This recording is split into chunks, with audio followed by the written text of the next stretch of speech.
has always been the case.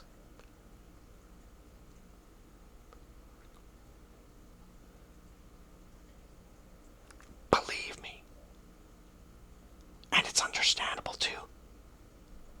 For what importance can such things have for a man who is unlikely enough to be arrested? But if he ventilates it openly, punishment is bound to follow. I had no idea of all this, nor did I ever demand that you should be punished. I was only defending a principle. Franz, Willem turned to the other water. Didn't I tell you that the gentleman never asked for us to be punished? Now you see that he didn't even know we should be punished. Don't be taken in by what they say, remarked the third man to Kay. The punishment is as just as it is inevitable.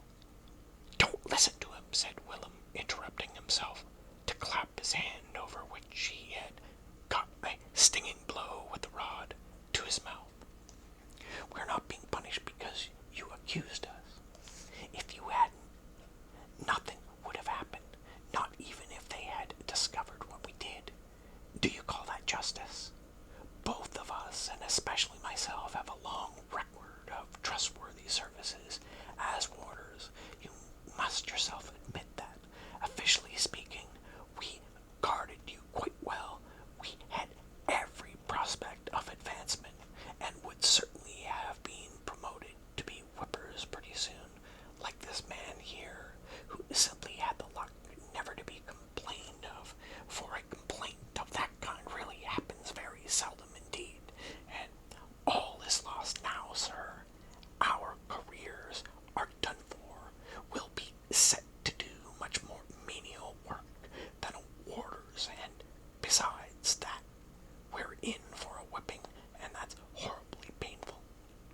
Can that birch rod case such terrible pain? Asked Kay, examining the switch which the man waved to and fro in front of him. We'll have to take off all our clothes first, said Willem. Ah, I see, said Kay, and he looked more attentively at the whipper, who was tanned like a sailor and had a brutal, healthy face. Is there no way of getting these two off their whipping? Kay asked him. No, said the man smilingly, shaking his head.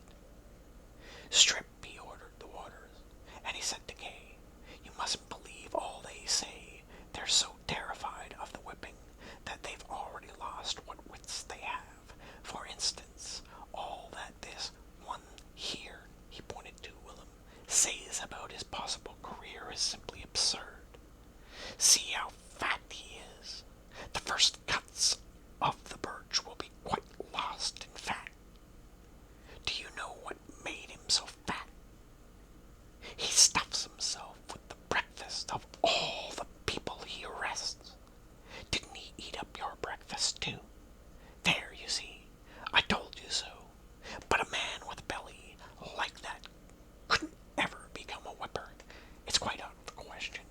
There are whippers just like me, maintained Willem, loosening his trouser belt. No, said the whipper, drawing the switch across his neck, so that he winced. You aren't supposed to be listening. You're to take off your clothes. I'll reward you.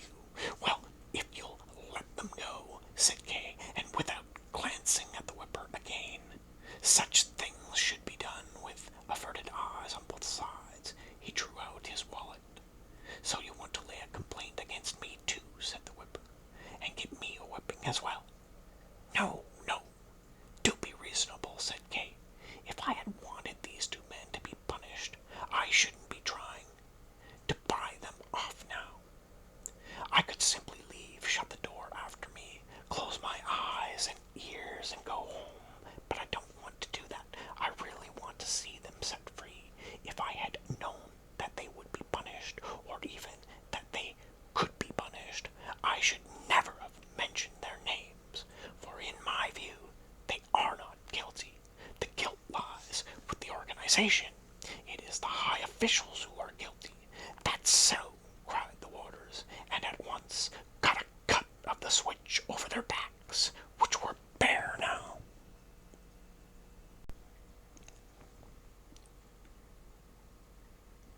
If it was one of the high judges you were flogging, said Kay, and as he spoke he thrust down the rod which the whipper was raising again, I certainly wouldn't try to keep you from laying on with a will. On the contrary, I would pay you extra to encourage you in the good work.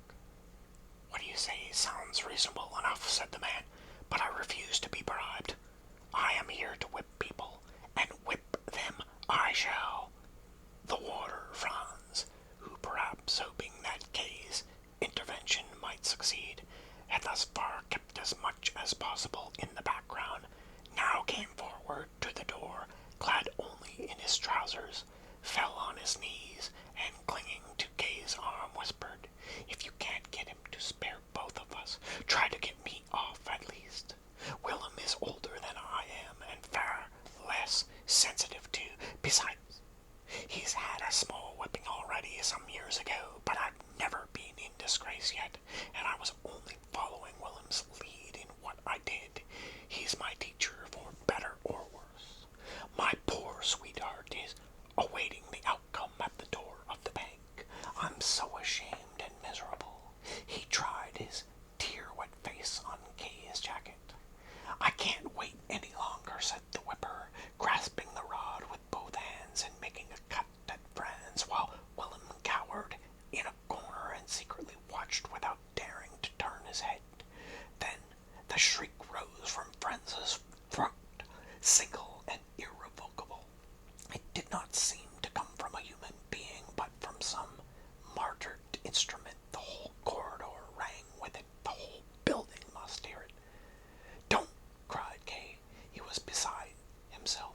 He stood staring in the direction from which the clerks must presently come running. But he gave Franz a push, not a violent one, but violent enough nevertheless to make the self-senseless man fall and convulsively claw at the door with his hands. But even then Franz did not escape his punishment.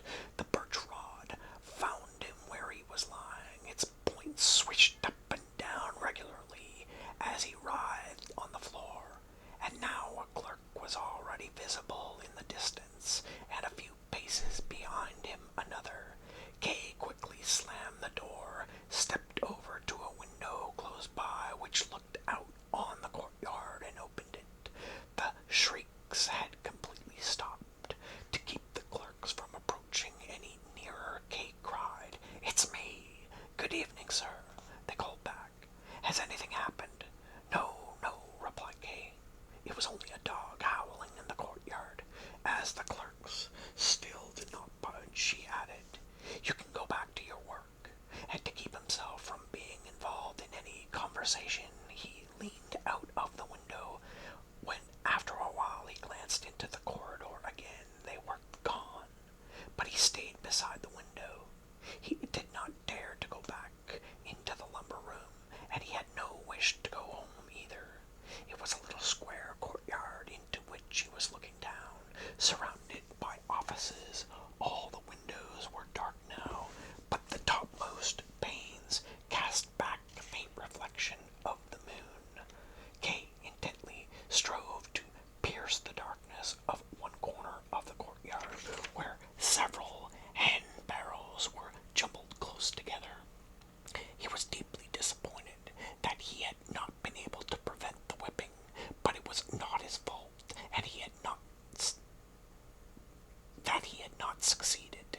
If Franz had not shrieked, it must have been very painful, certainly, but in a crisis one must control oneself. If he had not shrieked, then Kay, in all probability at least, would have found some other means of persuading the whipper. If the whole lower grade of his organization were scoundrels, why should the whipper, who had the most inhuman office of all, turn out to be an exception? Besides, Kay had clearly seen his eyes glittering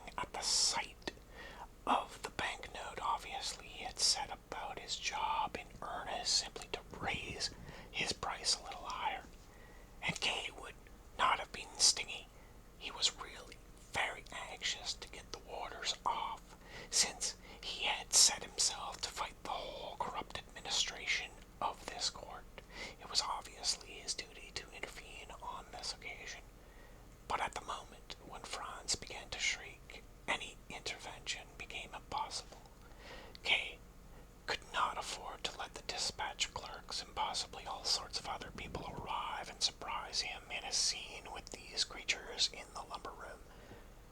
No one could really demand such a sacrifice from him.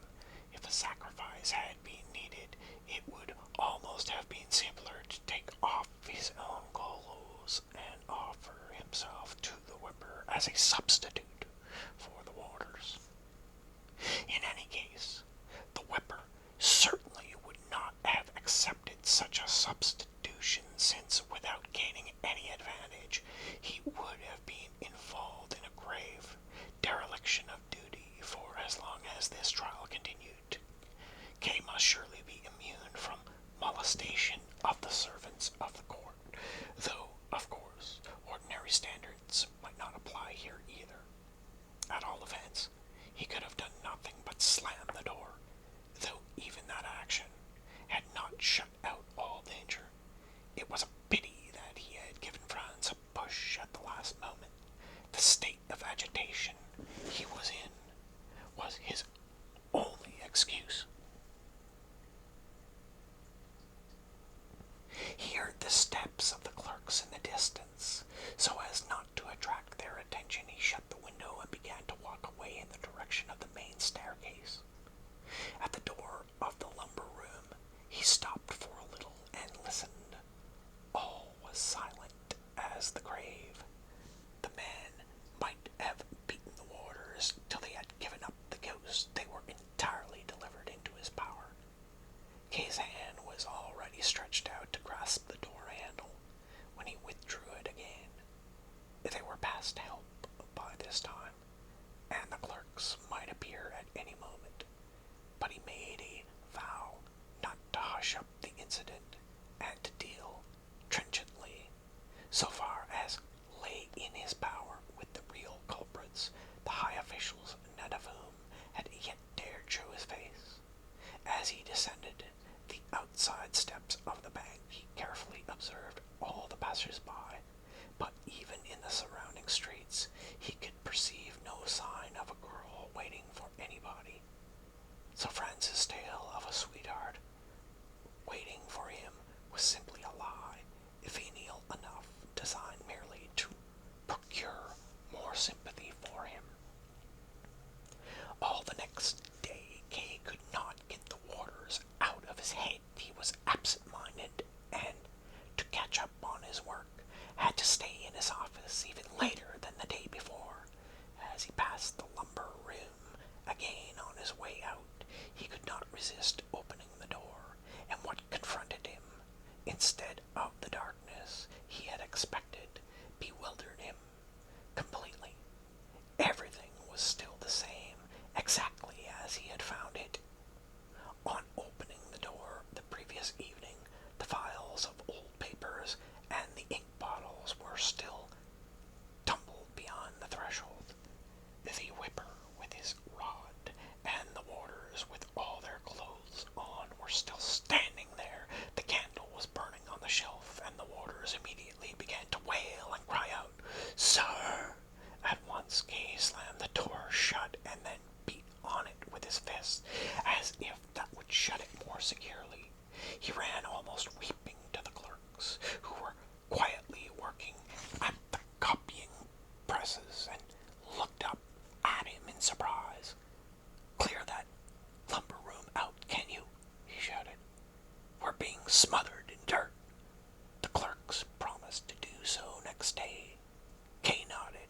He could hardly insist on their doing it now, so late in the evening, as he had originally intended. He sat down for a few moments, for the sake of their company, shuffled through some duplicates, hoping to give the impression that he was inspecting